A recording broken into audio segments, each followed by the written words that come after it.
last so many years has become a rich man's game. It is also being infected only by dynastic politics. The ones whose father or grandfather has made money through politics, they are the ones who can come. Are there no young political leaders than M.K. Stalin in Tamil Nadu? Of course, there are hundreds and hundreds of capable young people, but they do not get platforms to govern. One Annamalai has come today in Tamil Nadu who will take Tamil Nadu by storm and show what people like M.K. Stalin their place. Good evening to one and all present here, and heartily welcome to everybody who's joining us online through Facebook, Twitter and all other social media platforms. My dear friends, today we have a very special event happening in our office in Bangalore today. We have with us former IPS officer and Vice President of BJP Tamil Nadu, Shri Annamalai ji. Heartily welcome to you to Bangalore and to our office, sir. Heartily welcome to our Member of Parliament and Bharatiya Janata Yuva Morcha President, Shri Tejasvi Surya ji also. And this is our Bharatiya, wonderful Bharatiya. So in his new role, he needs Bharatiya. The trend in politics is changing lately. From Ladakh to Kanyakumari, youth are getting into politics, and BJP is leading this transformation of politics. In this regard, today we have with us Shri Annamalai ji and Tejasvi Surya ji for a very fun-filled discussion which will involve politics, nationalism, different questions. We also have a good gathering here in our office today, and we have multiple questions which are posed online also. So we'll just take it forward from there. To start with, Annamalai ji, a question for you. You were a cop, you were in the system, you were in the government. Being in the system, you quit the service, you come to politics. And I'm pretty sure you see a significant role that needs to be played by youth in politics today. How do you see the youth engagement in politics today across the country? What are your views regarding that?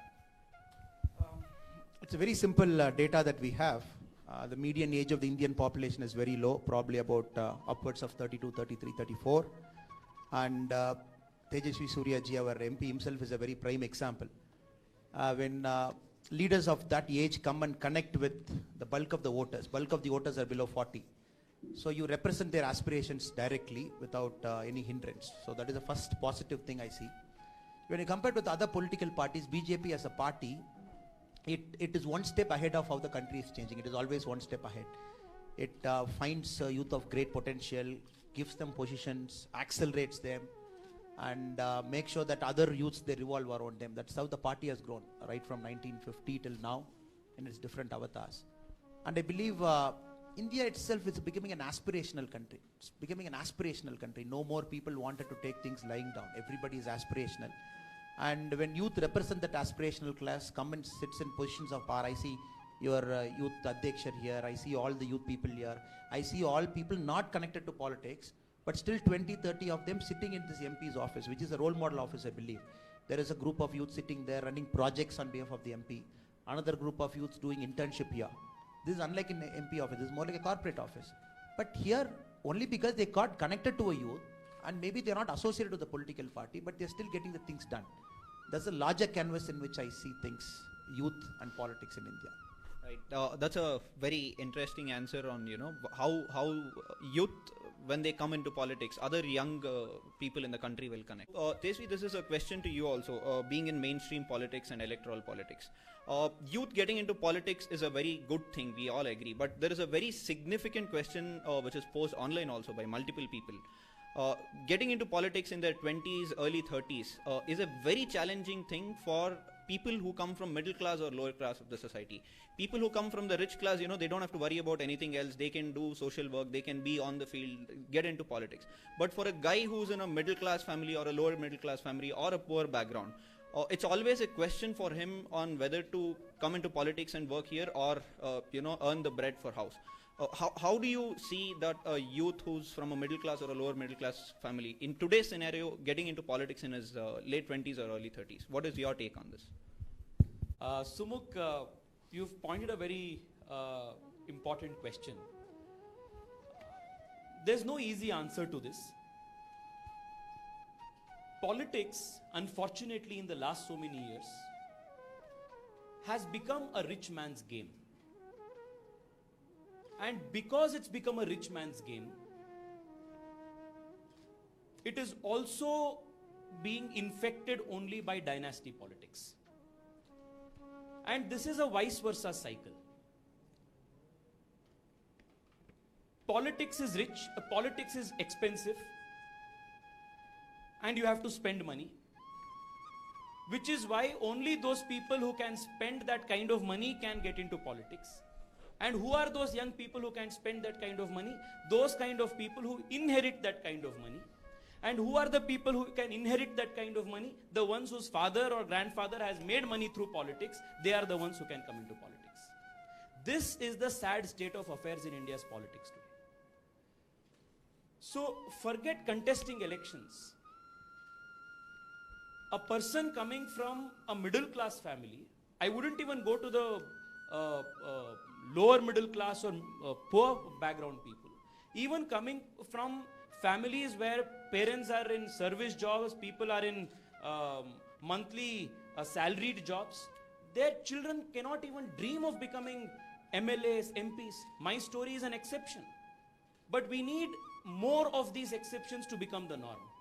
And we need more and more stories of Narendra Modi, who comes from the most poor families and who shows that they can rise to the highest of offices.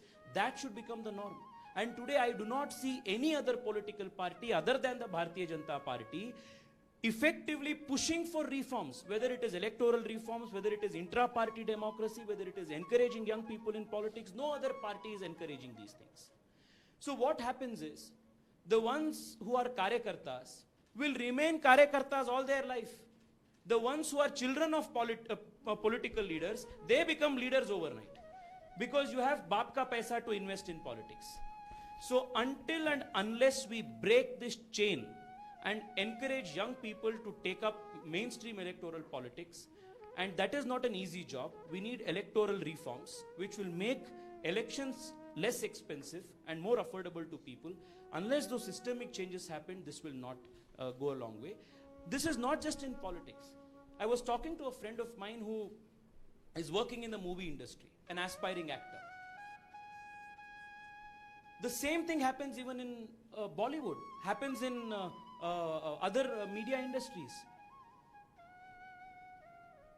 We have been witnessing, after Sushant Singh Rajput's death, we were hearing debates of nepotism. What is nepotism? You may be a great actor, you may be extremely talented, you will keep on giving hundreds of auditions every day and keep getting rejected.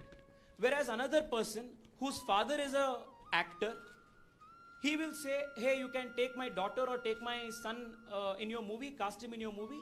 I will give 10% stake or 15% stake and I will also produce the movie. That is why those people who do not have this kind of money will not get opportunities to become great actors. So if you look at Bollywood, if you look at Telugu movie industry, Kannada, any movie industry, you will find generations, actors' families. Grandfather was actor, father was actor, now the child is also actor, and the grandchildren is also becoming, child artists. Does that mean that there are no other capable people, talented people who can emote well, act well in those industries? Of course there are. But they don't get an opportunity. The same way, are there no capable leaders? Is there no better young leader than Tejasvi Yadav in whole of Bihar? Are there no young political leaders than M.K. Stalin in Tamil Nadu? Of course, there are hundreds and hundreds of capable young people, but they do not get platforms and opportunities. One Annamalai has come today in Tamil Nadu who will take Tamil Nadu by storm and show what people like M.K. Stalin their place. That is the kind of change that we need. So all of us, my commitment as the national president of the Yuva Morcha is to bring more and more young people coming from the most modest of backgrounds, most humblest of families, and make them the strongest of leaders for the country.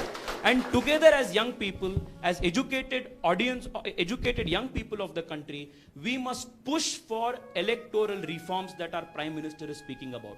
Whether it is one nation, one election, whether it is one nation, one electoral rolls, whether it is state funding of elections, electoral bonds, all of these are systemic reforms aimed at making elections more transparent and less expensive, which will bring more young people into the country. So this is what we should all do. It's a big task, but if we can't do it, nobody else will.